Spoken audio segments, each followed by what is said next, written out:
Bom, e para encerrar, aqui começa uma batalha. Eu vou precisar de todos vocês, porque a briga começa a partir do dia 1º de outubro.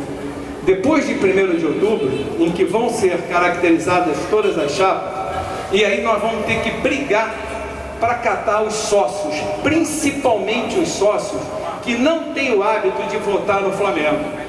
Nós temos que chamar essa grande massa que está descontente, que está triste, e fazer com que eles voltem a votar e voltar na mudança do Flamengo. Para a minha chapa e para eu ser o vencedor, eu preciso do trabalho de vocês.